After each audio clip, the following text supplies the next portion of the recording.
बच्चों, आज अपना मोल कंसेप्ट का थर्ड लेक्चर है। मोल कंसेप्ट पूरी सीरीज है, आपको वो खत्म करके दी जाएगी with each and every small detail, हर कॉन्सेप्ट। तो welcome to Hayat educational services for the batch NEET 2024 and 2025। आप पूरी अपनी कॉम्प्रिहेंसिव तैयारी कर सकते हैं, फिजिकल केमिस्ट्री, फिजिक्स, बायो, सबकी यहाँ पे।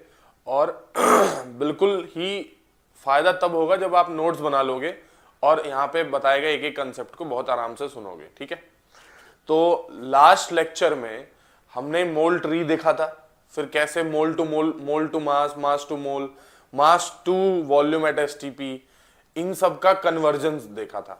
थोड़ा सा उस चीज को थोड़ा और आगे ले चल के और डिटेल में जरा उसको सीखने की हम कोशिश करते हैं। तो आपको लास्ट टर्न पे मैंने बताया था कि मोल ट्री जो है वो आपके पास एक बहुत ही बेहतरीन चीज है जिससे आप पूरा का पूरा मोल एक तरह से रिवाइज कर सकते हैं। तो फिलहाल के लिए हम क्या करते हैं कि सबसे पहले हम मोल ट्री को बना देते हैं। ठीक है, ये आपका नंबर ऑफ मोल, ये आपका हो गया मास, इसको मान लीजिए n यानी number of particles,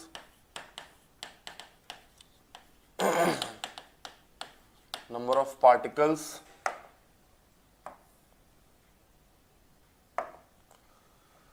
mass in ग्राम,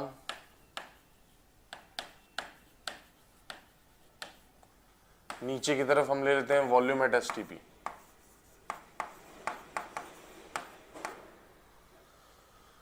आपको पता ही है, जैसा कि मैंने बताया था, कि अगर आप वॉल्यूम एट एसटीपी से नंबर ऑफ मोल की तरफ जा रहे हो तो आपको डिवीजन करना पड़ेगा 22.4 लीटर का, और अगर आप मोल से वॉल्यूम एट एसटीपी की तरफ आ रहे हो तो मल्टीप्लिकेशन करना पड़ेगा 22.4 का। उसी तरह से अगर आप नंबर ऑफ मोल से मास की तरफ जा रहे हो तो आपको मॉलिक्यूलर मास या एटॉमिक मास का मल्टीप्लिकेशन करना होगा, और आप अगर मास से आ रहे हो नंबर ऑफ मोल की तरफ तो सेम क्वांटिटी का आपको डिवीजन करना होता है। n से n की तरफ जाने के लिए इनटू अवोगाद्रो नंबर, और इधर से आने के लिए डिवीजन बाय अवोगाद्रो नंबर। ये अपनी मोल ट्री थी। फिर मैंने ये बताया था कि आप नंबर ऑफ मोल से मास इन ग्राम से वॉल्यूम एट एसटीपी की तरफ जा सकते हो, नंबर ऑफ पार्टिकल से वॉल्यूम एट एसटीपी की तरफ जा सकते हो, और सेम उसी तरह नंबर ऑफ पार्टिकल से मास की तरफ जा सकते हो। मैंने लास्ट क्लास में आपको बताया था कि सारी चीजें 1 मोल से कनेक्टेड है। जैसे किसी के भी मॉलिक्यूलर मास या एटॉमिक मास में नंबर ऑफ मोल होता है 1, और इसमें अगर वॉल्यूम जोड़ना हो तो ये होता है 22.4 लीटर, यानी मास में भी डायरेक्टली कितना होगा 22.4 लीटर मॉलिक्यूलर मास में। तो ये तो अपना फर्स्ट कैटेगरी था। सेकंड अपनी कैटेगरी थी कि अगर आपके पास नंबर ऑफ पार्टिकल है Na या N भी हो सकता है, तो आपके पास मोल होगा फिर से कितना 1 मोल, और इसमें मास कितना होगा एटॉमिक मास या मॉलिक्यूलर मास के इक्वल। यानी अगर आपके पास अवोगाद्रो नंबर है तो उस पूरे अवोगाद्रो नंबर का जो मास होगा वो एटॉमिक मास या मॉलिक्यूलर मास होगा। उसके अलावा एक सेक्शन और रहता है, जैसे कि आपने यहां पे ले लिया, मान लीजिए वॉल्यूम एट एसटीपी, और इसकी वैल्यू लिख दी 22.4 लीटर। तो इसमें किसी भी गैसियस सब्सटेंस का 1 मोल होगा, या यहां जाके फिर हम लिख सकते हैं कि इसमें मास जो इसका होगा वो एटॉमिक मास होगा, या फिर आप नंबर ऑफ पार्टिकल्स भी अटैच कर सकते हैं। तो ये क्लियर कट आपको इन्हीं 3 अलग अलग सेक्शन का कॉम्बिनेशन है ये मोल ट्री। ये जो आप मोल ट्री देख रहे हो ये इन्हीं 3 अलग अलग सेक्शंस का कॉम्बिनेशन है। ठीक है, अब इस पे थोड़ा छोटे छोटे क्वेश्चंस करते हैं हम ना, तब आपको बेटर थोड़ा सा आइडिया इसका। इसको साइड में रहने देते हैं ताकि आप इसको देखते रहें लगातार। ठीक है, अब बिल्कुल ध्यान से सुनिएगा। एक छोटा सा क्वेश्चन है कि find the volume at STP and number of moles in 56 gram nitrogen, 56 gram nitrogen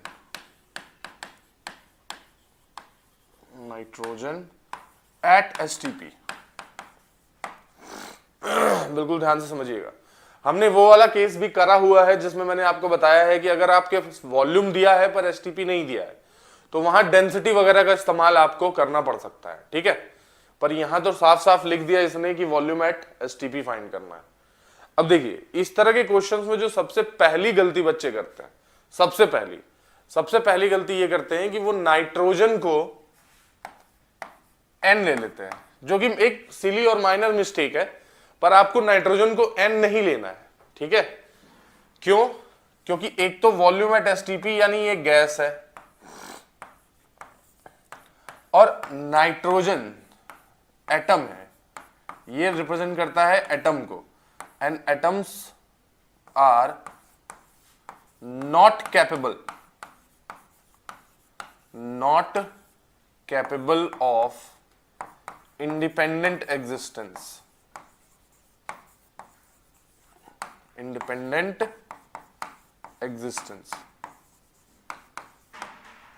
ठीक है। तो ये गलती हमें बिल्कुल भी नहीं करनी है, इस बात को बिल्कुल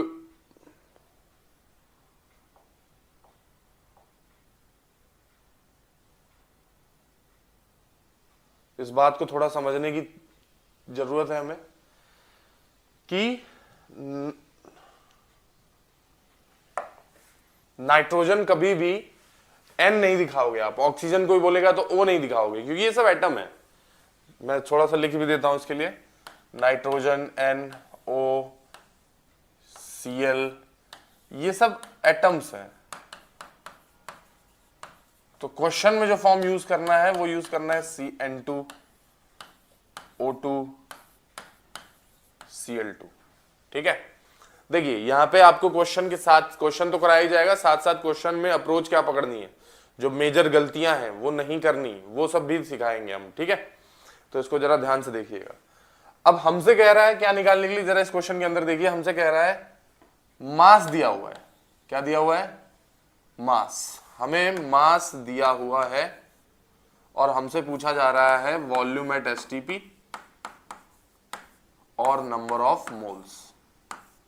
ये दोनों बातें हमसे पूछी जा रही हैं। जरा एक बात बताइए, फिर से हम आ जाते हैं मोल ट्री की तरफ। छोटा सा एक अपना मोल ट्री बना लिया फिर से। ये चीज आपको इतनी हैंडी पड़ेगी कि आप एग्जाम में भी कर सकते हो। ध्यान से देखिएगा, हमें मास देके वॉल्यूम पूछ रहा है, यानी हम इस सेक्शन में मास देके वॉल्यूम पूछ रहा है, और सब कुछ किसके थ्रू कनेक्टेड है? नंबर ऑफ मोल। यानी इस सेक्शन को टारगेट करना है, इस सेक्शन को, ठीक है। तो एक बात बताइए, इस सेक्शन को टारगेट करने का क्या मतलब बनता है? मैंने आपको बताया था फर्स्ट पार्ट क्वेश्चन का, किसी के भी मॉलिक्यूलर मास या एटॉमिक मास में नंबर ऑफ मोल जो होता है वो 1 मोल होता है, ठीक। यानी इसको हम यूज कर सकते हैं थोड़ा आगे चल के, कैसे कि नाइट्रोजन यानी N2, इसका मॉलिक्यूलर मास होगा बच्चों 28, एक नाइट्रोजन का होता है 14, तो दूसरे का जाहिर सी बात है, ठीक है ना। और 28 ग्राम इक्वल्स टू 1 मोल, और 1 मोल का वॉल्यूम कितना है? 22.4 लीटर। ये बिल्कुल ध्यान से समझिएगा। ये तो एक प्रॉपर्टी ही यूज की ना हमने कि किसी के भी मॉलिक्यूलर मास में जो नंबर ऑफ मोल आता है वो 1 मोल होता है, तो उस प्रॉपर्टी पे ही सारा कुछ बेस्ड है। तो 28 ग्राम में 1 मोल, 1 मोल से 22.4 लीटर। हमसे पूछ रहा है बताओ 56 ग्राम में कितना होगा। तो देखिए अब वैसे तो डायरेक्ट है ये, पर बहुत सारे बच्चों को यूनिटरी मेथड की नॉलेज थोड़ी थोड़ी यहां से भी देनी चाहिए, ठीक है ना। तो फिर देखिए 1/28 इंटू 56 दैट इक्वल्स टू 2 मोल। अब 1 मोल में 22.4 लीटर, तो 2 मोल में जाहिर सी बात है 22.4 इंटू 2, यानी ये हो जाएगा 44.8 लीटर एट एसटीपी। पूछा भी है एसटीपी पे तो बताएंगे भी एसटीपी पे।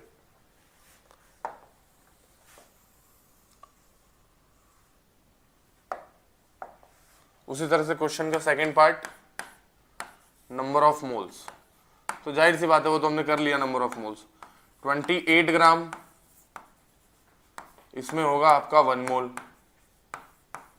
तो 56 ग्राम में जाहिर सी बात अभी जस्ट ऊपर ही किया है, ये हो जाएगा 2 मोल। यहां पे देखिए क्वेश्चन रीड करने का तरीका होना चाहिए। सॉल्यूशन तो आप बिल्कुल कर लोगे, पर क्वेश्चन रीड करना भी एक बहुत ही इंपॉर्टेंट टर्म है। जैसे देखिए क्वेश्चन के अंदर क्या लिया हुआ है, हमसे कह रहा है find the volume at STP, अच्छा, and number of moles in 56 gram of nitrogen at STP. पहले आप क्वेश्चन के अंदर ये पकड़ो कि आपको गिवन क्या है, तो आपको गिवन है मास। ये इस तरह से क्वेश्चन पढ़ते हैं, आपको मास गिवन है और मास से आपको वॉल्यूम और नंबर ऑफ मोल पूछा जा रहा है। तो बस थोड़ा सा ये दिमाग पे सोचो कि मास को हम वॉल्यूम से कैसे कनेक्ट कर सकते हैं। तो देखिए कनेक्शन का तरीका भी बताया हुआ है।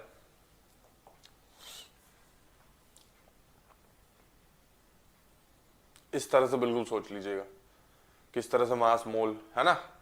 तो उसमें थोड़े और क्वेश्चंस हम करते हैं, थोड़े से लेवल बढ़ा बढ़ा के। क्वेश्चन है आपसे कि फाइंड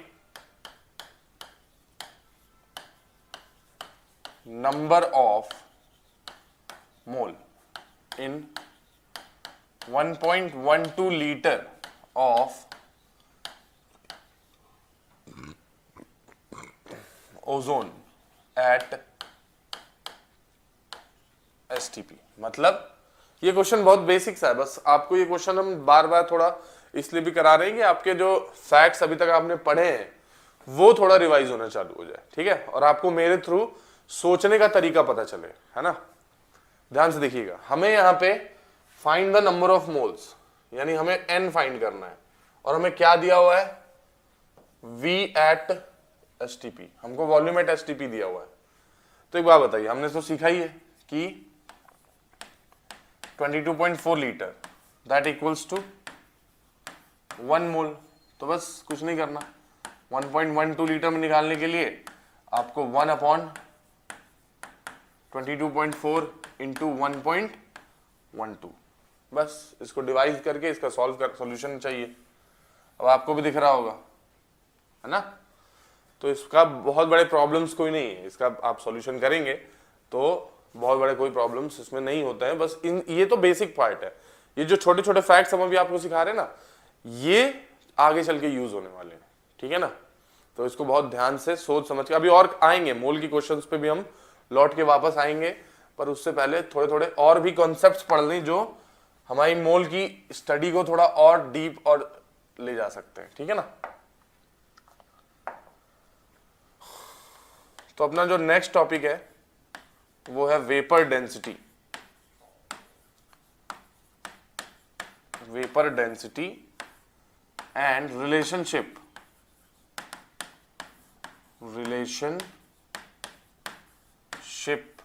विथ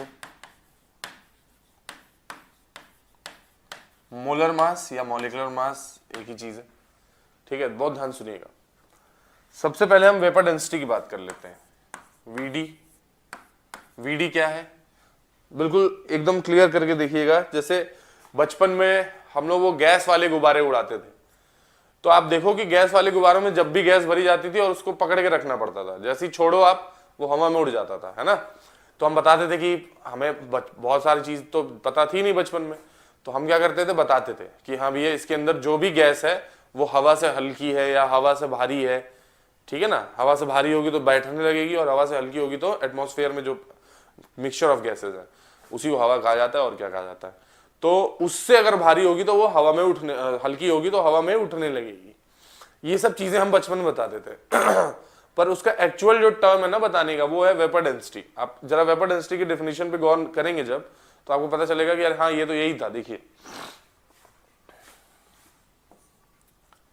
क्या बोलते हैं इसको, defined as ratio of density of an unknown gas, ratio of density of an unknown gas to that of density of hydrogen, density of H2। और इसमें सबसे बड़ी बात, all calculations are done in with reference to STP. जो भी calculation हम करते हैं इसमें वो रेफरेंस टू एसटीपी करते हैं। फिर से देखिए कि वेपर डेंसिटी डिफाइंड एज, पहली बात तो वेपर डेंसिटी रेशियो है। क्या है? रेशियो ऑफ, किसकी रेशियो? एक अननोन गैस होगी उसकी डेंसिटी, और किससे? To the density of hydrogen. यानी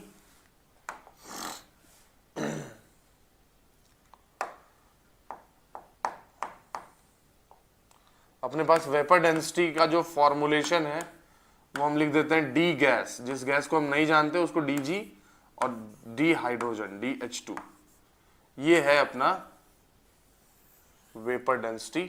और जनरली DH2 क्वेश्चन करते टाइम आपको पेपर में मिलेगा भी, नहीं भी मिलेगा तो भी आप लिख लो। ये है DH2 की जो वैल्यू होती है वो ये वैल्यू होती है। ठीक है, फिर से बता दूं, वेपर डेंसिटी अगर आपसे कोई पूछे तो वेपर डेंसिटी का मतलब होता है रेशियो किस चीज का? डेंसिटीज का। किसकी डेंसिटीज का? एक अननोन गैस होगी कोई, उसका ratio with reference to hydrogen. ठीक है, अब एक बहुत इंपॉर्टेंट बात रिलेशनशिप की बात करते हैं। ठीक है, बिल्कुल ध्यान से इसको देखिएगा जरा।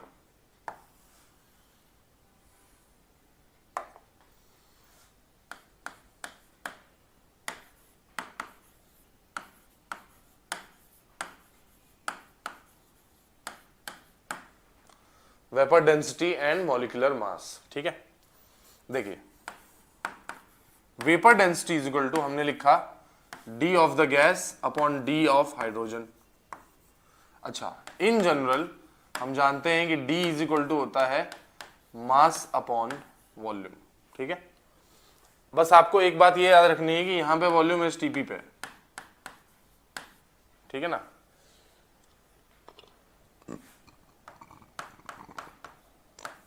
और ये जो मास है वो mm है, यानी मॉलिक्यूलर मास है। ठीक है,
तो देखिए मैंने क्या लिखा है यहां पे,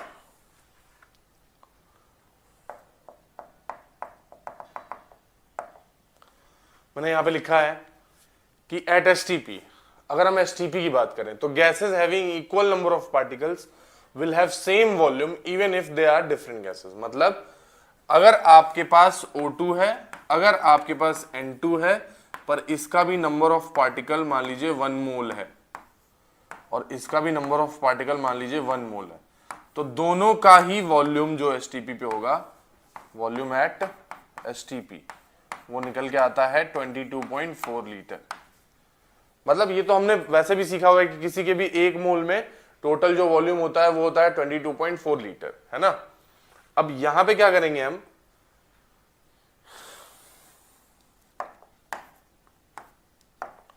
जैसे ही हमने लिखा vapour density is equal to DG, तो डीजी की जगह हम लिखने लगेंगे molecular mass by volume, molecular mass by volume upon, ये मॉलिक्यूलर मास बाय गैस कर लीजिए, और यहां कर लीजिए molecular mass by molecular mass of H2 upon volume. अब ये जो वॉल्यूम का फैक्टर है V will be equal to V is equal to 22.4 litre, चाहे आप दोनों की बराबर अमाउंट लें, ठीक है। तो यहां से vapour density is equal to आ जाएगा molecular mass of the gas upon molecular mass of the hydrogen, जो कि वेपर डेंसिटी आपको लेके देगा। अब इसका तो हमें पता नहीं है, तो हम इसको लिख लेंगे mm upon molecular mass of H2 जो होता है वो 2 होता है। यहीं से एक बहुत ही फेमस रिलेशन अपने पास आती है जिस प्रूव करने के लिए, जिसका कि जनरली जो है वो है यूज है मोल कंसेप्ट के अंदर। यहां से देखिए हम लिख सकते हैं molecular mass of gas is equal to 2 into vapour density of the gas. ये जो फेमस रिलेशन है वो यहीं से आता है। डिराइव करना कोई बहुत बड़ी बात नहीं है, इसको आप इसको ध्यान से देख सकते हैं। यहाँ पे एट एसटीपी बस ये प्रॉपर्टी आपको पता होनी चाहिए कि अगर गैसेस का वॉल्यूम सेम है तो उनका नंबर ऑफ मोल भी सेम होगा, अगर नंबर ऑफ मोल सेम है तो उनका वॉल्यूम एट एसटीपी भी सेम होगा, ठीक है। मेरे हिसाब से ये आपको चीज क्लियर हुई होगी। अब इसका हम इस्तेमाल करेंगे, कहां इस्तेमाल करेंगे आपको सब बताया जाएगा, ठीक है। तो अब कुछ एक्स्ट्रा कंसेप्ट सीख लेते हैं इसमें, जो इस पे कि हमसे क्वेश्चन पूछा जाता है। ध्यान से सुनिएगा।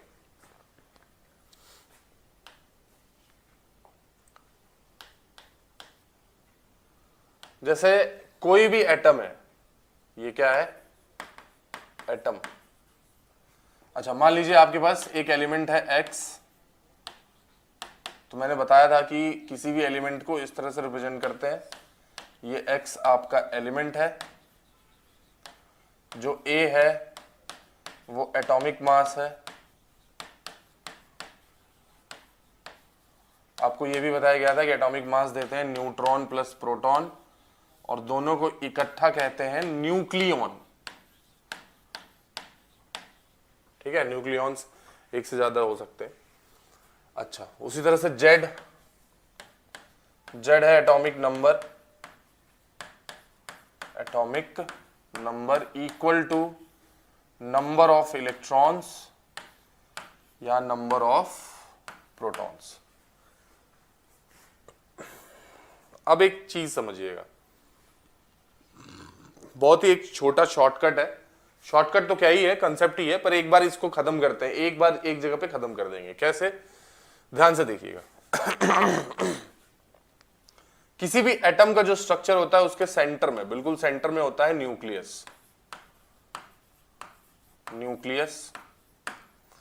और इसके बाहर की तरफ ऑर्बिट्स होते हैं, ठीक है, जिनमें कि इलेक्ट्रॉन रिवॉल्व करता है। अब ये इस पे कहां से आए, मतलब ये एटॉमिक स्ट्रक्चर का पार्ट है, ठीक है। वहां पे आपको और क्लियर एक्सप्लेन किया जाएगा, पर अभी के लिए मैं आपको कुछ चीजें मोल कंसेप्ट में बताना चाहता हूं।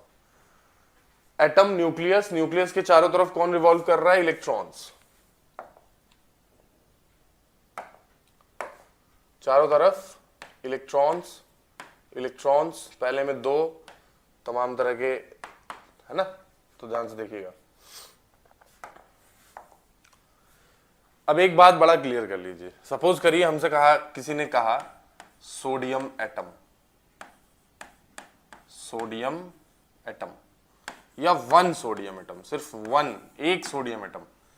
तो एक सोडियम एटम को हम कैसे रिप्रेजेंट करते हैं, ऐसे, और ये 23, यानी atomic mass is equal to 23 बताया था मैंने, AMU एटॉमिक मास यूनिट।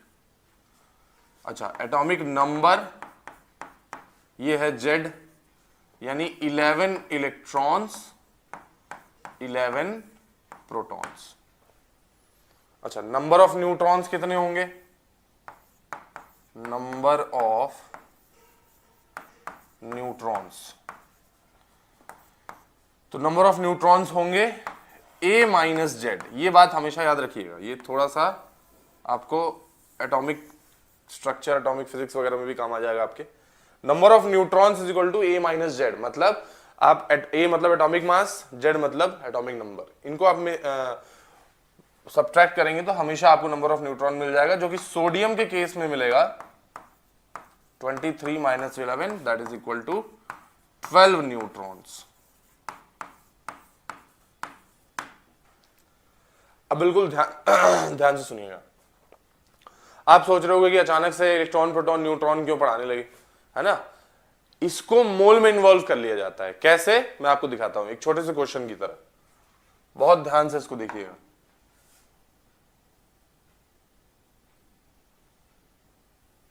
इसको रेफरेंस के लिए यहीं रखते हैं और आपको मैं एक क्वेश्चन के थ्रू समझाता हूं।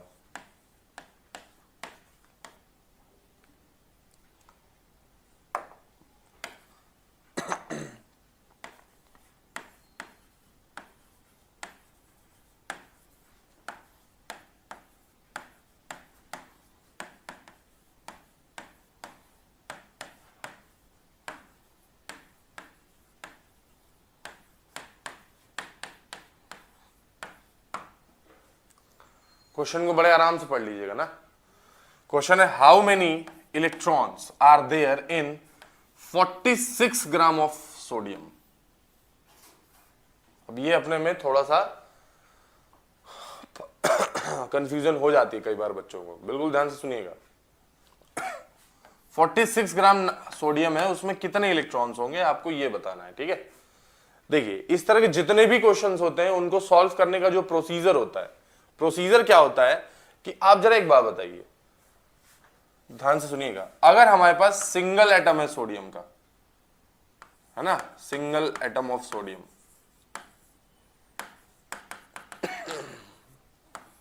तो इसके अंदर 11 इलेक्ट्रॉन्स होते हैं, 11 प्रोटॉन्स होते हैं और 12 न्यूट्रॉन्स होते हैं, ठीक है?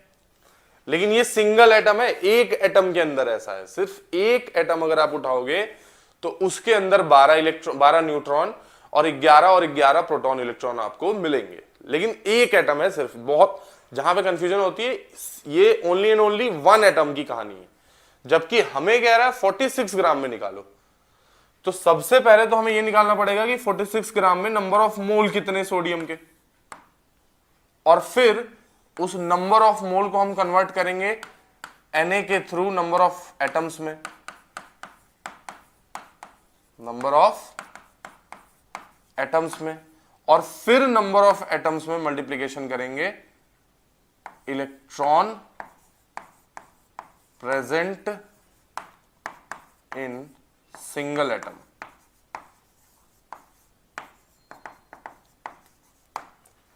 बहुत ध्यान सुनिएगा। इस तरह के क्वेश्चंस को करने का जो रोड मैप है वो यहां से शुरू होता है कि दिए गए मास में पहले नंबर ऑफ मोल फाइंड करिए, नंबर ऑफ मोल में पहले आप नंबर ऑफ एटम्स फाइंड करिए, फिर नंबर ऑफ एटम से आप electron present in the single atom multiply कर दीजिए। या तो एक तो पाथवे ये हो गया, है ना, पाथ फर्स्ट। एक पाथ ये हो सकता है कि आप मॉलिक्यूलर मास से या दिए गए मास से डायरेक्ट चले जाइए नंबर ऑफ पार्टिकल्स में।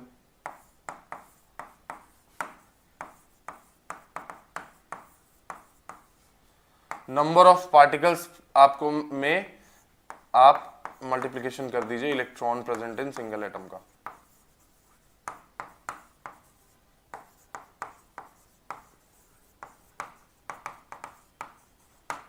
ठीक है, ध्यान से इसको एक बार जरा देखने की कोशिश करते हैं।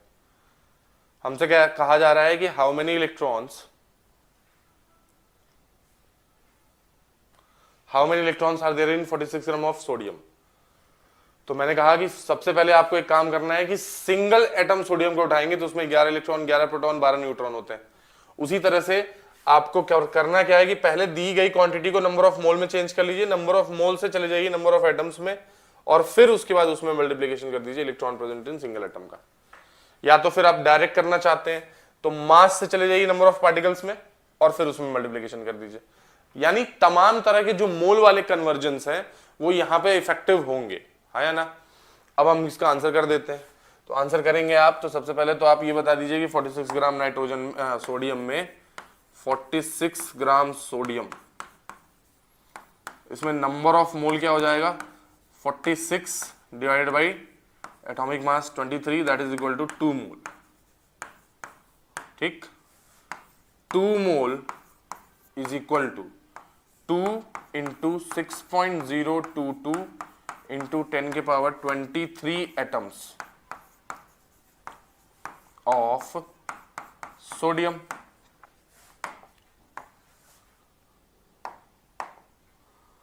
और सिंगल Na एटम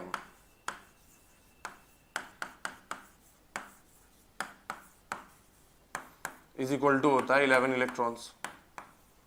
तो इतने सारे एटम्स में कितने इलेक्ट्रॉन होंगे, तो जाहिर सी बात है 11 का मल्टीप्लिकेशन करना पड़ेगा, यानी 2 mole is equal to 2 into Na atoms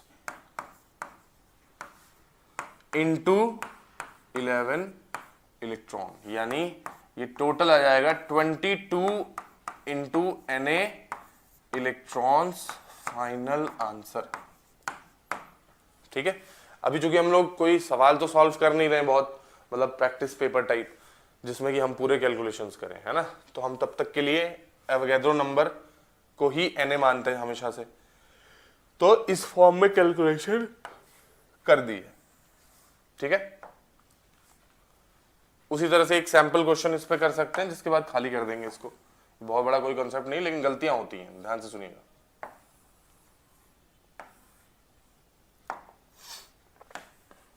question, find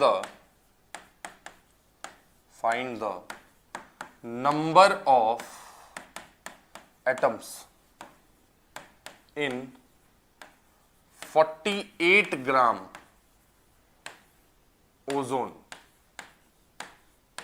बिल्कुल ध्यान से सुनिएगा, हमसे इस बार इलेक्ट्रॉन नहीं पूछ रहा है, हमसे इस बार एटम्स पूछ रहा है। Find the number of atoms in 48 gram of ozone. बिल्कुल क्लियर कट सुनिएगा, ये जो दो सवाल है इसके बेसिक क्वेश्चंस ही बनते हैं, पर गलतियां बहुत होती हैं इसमें। ठीक है, ओजोन, तो सबसे पहली बात तो ओजोन आप सभी को पता होना चाहिए, एक मॉलिक्यूल है जिसका कि फॉर्मूला होता है O3। ठीक, अब एक बात देखिए जरा, one molecule of ozone is equal to 3 atoms of oxygen. मतलब सिर्फ जैसे यूं समझिए कि एक मॉलिक्यूल गिरा हुआ है, उस सिंगल मॉलिक्यूल को अगर आप उठाएंगे तो उसमें टोटल एटम 3 ऑक्सीजन से है, यानी जो ये ओजोन है वो 3 ऑक्सीजन एटम से मिलके बना है, एक सिंगल मॉलिक्यूल। तो हमें क्या करना है, अप्रोच है find number of molecules in given mass and multiply it with 3, आपको नंबर ऑफ ओजोन एटम्स मिल जाएंगे। ठीक है, तो बहुत ही क्लियर अप्रोच है, बहुत कोई बड़ा कॉन्सेप्ट नहीं है ये, बस थोड़ा सा ब्रेक डाउन करना पड़ता है चीजों को ताकि चीजें रिफाइन हो सके और अच्छे तरीके से, क्योंकि मोल डायरेक्टली पढ़ा देने पे थोड़ा सा, जब बच्चा 10th से 11th में आता है तो उसको डर लग जाता है, यार ये क्या चल रहा है ना। तो थोड़ा सा उसी तरह से ब्रेक डाउन करके पढ़ाना चाहिए। जरा ध्यान से सुनिएगा। अब हम यहां से क्या कर सकते हैं कि 48 ग्राम, अच्छा ओजोन का जो मॉलिक्यूलर मास है वो भी 48 ही है, 16 प्लस 16 प्लस 16। और मैंने आपको बताया किसी के भी मॉलिक्यूलर मास में नंबर ऑफ मोल्स होते हैं 1 मोल, है ना। और 1 मोल में पार्टिकल्स होते हैं Na के बराबर, यानी हम लिख सकते हैं कि मॉलिक्यूलर मास में डायरेक्टली Na पार्टिकल्स होते हैं। तो एक बात बताइए,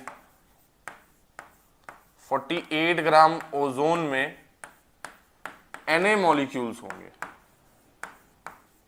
Na मॉलिक्यूल्स ऑफ ओजोन, तो नंबर ऑफ एटम्स कितने होंगे? नंबर ऑफ एटम्स होंगे 3 इंटू Na। मतलब एक सिंगल मॉलिक्यूल के अंदर 3 एटम, तो पूरा पूरा Na एटम, Na ले लेंगे जब पूरा पूरा, तो हर एक Na मतलब बहुत ढेर सारे मॉलिक्यूल, तो एक मॉलिक्यूल के अंदर 3 एटम है, तो ढेर सारे मॉलिक्यूल है तो सबको 3 से मल्टीप्लाई करना पड़ेगा, यानी टोटल नंबर ऑफ पार्टिकल्स में 3 से मल्टीप्लाई करने पे आपका आंसर बिल्कुल आसानी से आ सकता है। ठीक है, तो 2 कंसेप्ट और उससे पहले पहला वाला, तो टोटल 3 कंसेप्ट अभी तक हम कवर कर चुके हैं इसमें। वेपर डेंसिटी, आपको नंबर ऑफ इलेक्ट्रॉन्स पूछ दे तब क्या करना है, अच्छा प्रोटॉन पूछे तो जाहिर सी बात है सेम ही काम करना है, न्यूट्रॉन पूछे सेम काम करना है, इसलिए बिल्कुल डिटेल में आपको बता दिया। दूसरा हमने सीखा वेपर डेंसिटी और मॉलिक्यूलर मास के बीच में रिलेशन क्या होता है, तो आपको बता ही दिया कि vapour density of a gas और मॉलिक्यूलर मास में रिलेशन होता है कि molecular mass of a gas is equal to 2 into vapour density, जिसको कि हम इस्तेमाल करेंगे अभी इंपेरिकल फॉर्मूला के क्वेश्चंस में। पर फिलहाल के लिए ये कंसेप्ट आपको आना चाहिए, थोड़े बहुत छोटे छोटे कंसेप्ट हैं ये। अब इसी पे एक अच्छा क्वेश्चन और करा सकते हैं हम आपको, देखिए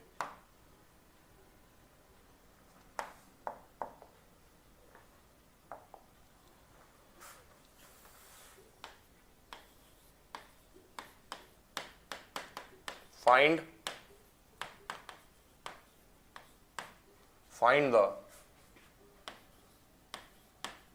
number of atoms in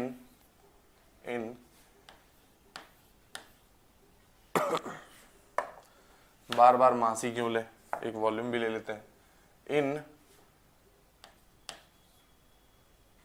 56 litre of CO2 at STP। Question है find the number of atoms in 56 litre of CO2 at STP। देखिए आपको वॉल्यूम एट STP दिया हुआ है। अब देखिए इस तरह के क्वेश्चंस में सोचने का तरीका क्या होगा, सोचने का तरीका ये है कि तुरंत हॉप ऑन मत कर जाइए किस पे, जो गिवन क्वांटिटी दी है उस पे हॉप ऑन नहीं करना है। ठीक है, पहले देखना है कि उसने पूछा क्या है, उसने पूछा है नंबर ऑफ एटम्स CO2 में, किसमें? CO2 में, तो CO2 मॉलिक्यूल है, CO2 क्या है? मॉलिक्यूल, और मॉलिक्यूल क्या होता है? Group of atoms. यानी first we have to find out how many molecules are there, है ना। सबसे पहले हमें क्या फाइंड करना पड़ेगा कि 56 लीटर में नंबर ऑफ मॉलिक्यूल्स कितने होंगे, है ना। तो हम सबसे पहले क्या दिमाग लगाएंगे, अच्छा एक बात बताइए, वॉल्यूम से नंबर ऑफ पार्टिकल्स की तरफ जाना है, तो बीच में जो कनेक्टिंग कनेक्शन होगा वो 1 मोल होगा, जिसको कि हम बैकग्राउंड में रखेंगे। तो हमें भी पता है कि 22.4 लीटर अगर है तो उसमें किसी के भी Na पार्टिकल्स हो सकते हैं, यानी Na मॉलिक्यूल्स ऑफ CO2। ठीक है, और single CO2 is made up of 1 carbon and 2 oxygen, यानी टोटल 3 एटम्स। तो हम सबसे पहले निकालेंगे कि 56 लीटर में नंबर ऑफ पार्टिकल्स कितने हैं। तो ये हो जाएगा Na अपॉन 22.4 इंटू 56। तो ये तो टोटल आ जाएगा अपने पास molecule, number of molecules present in 56 litre CO2। पर ध्यान देने वाली बात यह है कि अपने पास मॉलिक्यूल्स आया है। क्या आया है? मॉलिक्यूल्स। हमें फाइंड करना है एटम्स। तो बस आपको भी पता है इसका क्या करना है, बहुत ज्यादा इसको खींचने की जरूरत नहीं है। देखिए,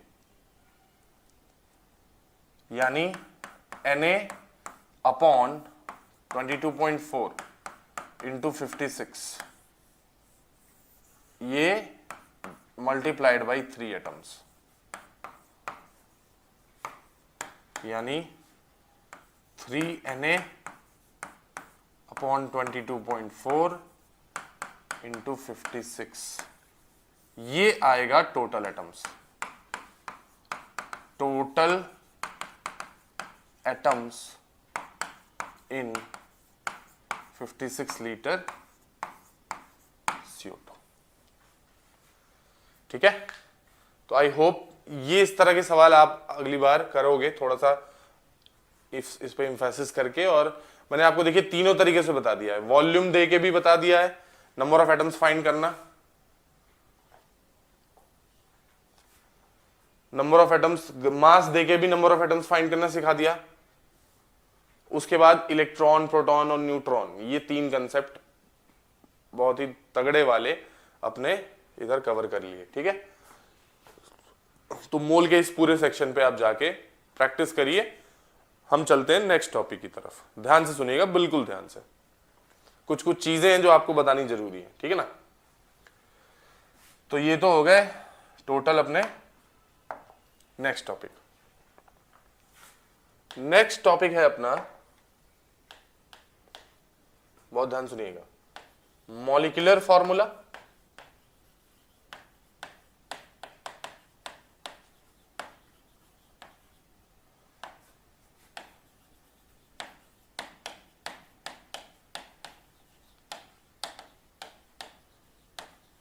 empirical formula and mass percentage।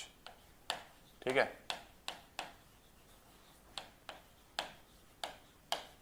Mass percentage, बहुत ध्यान से सुनिएगा इसको। सबसे पहले हम शुरू करते हैं मास परसेंटेज से।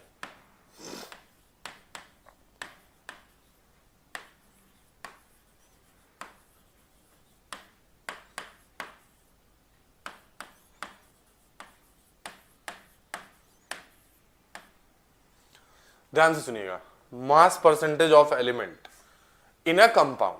तो इसको ध्यान से समझने के लिए सबसे पहला काम क्या करना पड़ेगा कि हमें कंपाउंड डिफाइन करना पड़ेगा।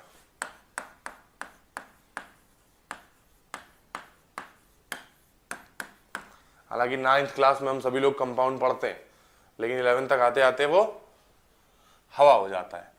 तो ध्यान से सुनिएगा, कंपाउंड कैसे करेंगे? Group of atoms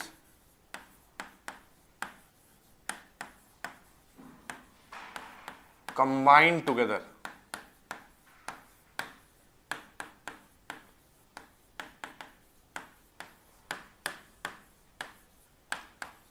in a fixed proportion, combined together in a fixed proportion by mass, for example H2। जरा ध्यान से सुनिएगा, H2O में हाइड्रोजन है और 2 ऑक्सीजन। एक हाइड्रोजन का जो मास होता है वो होता है 1, लेकिन यहां पे 2 है देखिए यहाँ पे एक छोटी सी गलती हो गई, यहाँ पे 2 हाइड्रोजन है और सिंगल ऑक्सीजन है, ठीक है। तो एक हाइड्रोजन का मास होता है 1, तो 2 हाइड्रोजन का मास होगा 2, और एक ऑक्सीजन का मास होता है 16, ठीक। बहुत ध्यान से सुनिएगा, इसका मास रेशियो अगर निकालना चाहे तो ये आ जाएगा 1:8। अब एक बात बताइए, H2O जो है वो हम एक बार बिस्लेरी से लेते हैं, किससे लिया, बिस्लेरी। अच्छा, बिस्लेरी की बहुत सारी नकली बोतलें आती हैं, बिस्लेरी, बिल्सेरी, है ना, तमाम तरह की। तो हम क्या करते हैं, एक बार ओरिजिनल बिस्लेरी लेते हैं और एक बार बिल्सेरी लेते हैं। क्या लेते हैं, बिल्सेरी। फिर एक बार H2O सीवेज ट्रीटमेंट प्लांट से निकालते हैं, सीवेज ट्रीटमेंट, और एक बार H2O हम गंगा से निकालते हैं, रिवर गंगा। तो निकाला तो हमने पानी ही है चारों सिचुएशन में, चारों सिचुएशन में सोर्स अलग अलग है पर निकाला तो पानी ही है ना। अब एक बात बताइए, इसमें अगर हम रेशियो लें तो भी 1:8 ही आएगा, इसमें लें तो 1:8 ही आएगा, इसमें लें 1:8 ही आएगा, इसमें लें 1:8 ही आएगा। यानी आप सोर्स चेंज कर दीजिए पर आपका फॉर्मूला और मास रेशियो डिस्टर्ब नहीं होगा, इसी को बोलते हैं कंपाउंड। अब एक बात बताओ, अगर हम मास रेशियो को डिस्टर्ब कर दें, जैसे 1:8 से कर देते हैं 1:9, ठीक है ना, तो याद रखिएगा compound will be changed, compound changed. जैसे देखिए H2O2, तो ये है 2 हाइड्रोजन प्लस 2 ऑक्सीजन, तो दो हाइड्रोजन, जाहिर सी बात है 2:2, 2 ऑक्सीजन यानी 32, दैट इक्वल्स टू 1:16, ठीक है। तो देखिए जैसे ही हमने मास रेशियो को चेंज किया वैसे ही अपना कंपाउंड H2O से चेंज होके H2O2 बन गया। क्या बन गया, H2O2। तो ये थोड़ी थोड़ी बेसिक बातें हैं और इसी लॉ को हम कहते हैं लॉ ऑफ फिक्स्ड प्रोपोर्शन,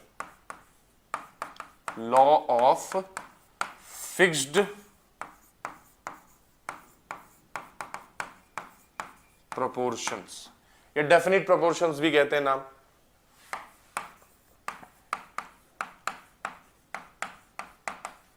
ठीक है, तो देखिए अलग से लॉ नहीं पढ़ेंगे, इसी में मैंने आपको समझा दिया, क्वेश्चन के थ्रू, कंपाउंड के थ्रू हमने आपको समझा दिया कि law of multiple definite proportion क्या होता है। फिर कहीं मौका आएगा तो मल्टीपल प्रोपोर्शन समझा देंगे, है ना। तो अब बड़े आगे से चलते हैं, जरा ध्यान से देखिएगा इसको। हमसे क्या कह रहा था, मास परसेंटेज क्या होता है, जरा एक बात बताइए। फॉर एग्जाम्पल हमने लिखा H2SO4, क्या लिखा, H2SO4। तो H2SO4 बना है 2 हाइड्रोजन के एटम से, 1 सल्फर के एटम से और 4 ऑक्सीजन के एटम से। ठीक है, बहुत ध्यान से सुनिएगा। H2SO4 का पहले मॉलिक्यूलर मास निकाल लेते हैं। क्या निकाल लेते हैं, मॉलिक्यूलर मास। जरा एक बात बताइए, मॉलिक्यूलर मास निकालेंगे, 2 हाइड्रोजन का 2, सल्फर का होता है 32, मैंने बोला भी है 1 to 30 मॉलिक्यूलर मास याद होना चाहिए, तब जाके थोड़ा सा 1 to 30 atomic number molecular mass, ये आपको याद होना चाहिए, एटलीस्ट इतना तो बनता है यार, है ना, अगर आप बेसिक केमिस्ट्री पढ़ने आए हो तो। 32 और 1 ऑक्सीजन का 16, तो 4 ऑक्सीजन का 4 into 16। ठीक है, अब इसको जोड़ लीजिए, ये जोड़ के आ जाएगा 98। अब एक बात बताइए, पूरे कंपाउंड का मास आया 98, लेकिन इसमें सबका इंडिविजुअल कंट्रीब्यूशन है ना। जैसे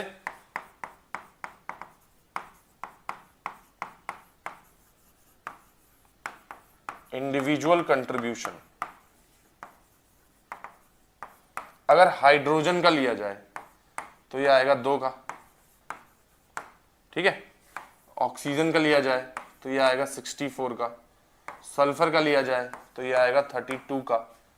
तो अब हम अगर पूछ दें mass percentage of H2 in H2SO4। तो जाहिर सी बात है ना, आप बोलोगे कि जो उसका कंट्रीब्यूशन है अपॉन टोटल मास इंटू 100। उसी तरह से मास परसेंटेज ऑफ ऑक्सीजन, तो ये आ जाएगा कंट्रीब्यूशन यानी 64 upon 98 into 100। Sulphur 32 upon 98 into 100, है ना। यानी हम लिख सकते हैं mass percentage of element of an element in compound ये इक्वल हो जाएगा नंबर ऑफ एटम्स इनटू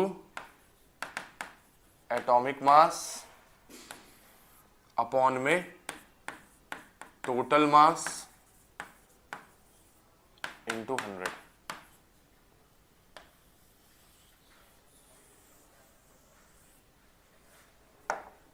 देखिए नंबर ऑफ एटम्स क्यों लिखा, जैसे मान लीजिए हमने ले लिया कैल्शियम कार्बोनेट CaCO3 और किसी ने आपसे कह दिया ऑक्सीजन का परसेंटेज बताओ, तो एक बात बताओ, ऑक्सीजन के कितने एटम दिख रहे हैं? 3, तो ये लिख देंगे हम 3। देखिए number of atoms into atomic mass 3। अच्छा, एक ऑक्सीजन का एटॉमिक मास 16 अपॉन पूरे का मॉलिक्यूलर मास पहले से निकाल लीजिए। अब देखिए फिर से मैं बोल रहा हूं 1 to 30 इंपॉर्टेंट है। कैल्शियम का होता है 40, कार्बन का होता है 12 और 3 ऑक्सीजन का हो गया 3 इंटू 16, यानी 52 100 टोटल आ जाएगा इसका 100। अब एक बात बताइए, 3 इंटू 16 अपॉन 100 इंटू 100, यानी मास परसेंटेज ऑक्सीजन का आ गया 48%। कितना आ गया? 48%। ठीक है, तो आई होप ये आपको समझ में आया होगा। रिवीजन के लिए मोल ट्री था,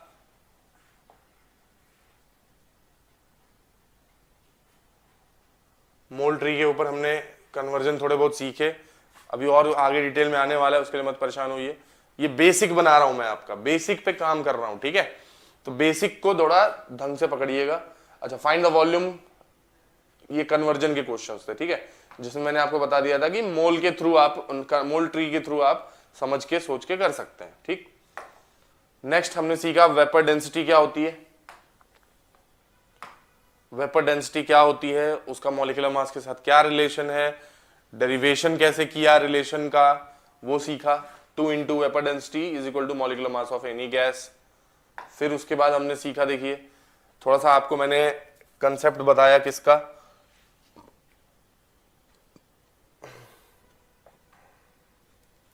कि जो हमारे इस तरह के क्वेश्चंस बनते हैं कि कितने इलेक्ट्रॉनिक एटम, इतना अमाउंट दिया हुआ है, आप बताओ कि उसमें कितने इलेक्ट्रॉन होंगे। तो इस तरह के क्वेश्चंस जब भी बनते हैं तो उसको कैसे डील करना है, ये आपको बिल्कुल बेहतरीन अप्रोच तरीके से आपको बताया गया है। थोड़ा सा रिवीजन पे भी फोकस करें, ये सारी चीजें बता दी मैंने आपको एकदम डिटेल्ड में। ठीक है,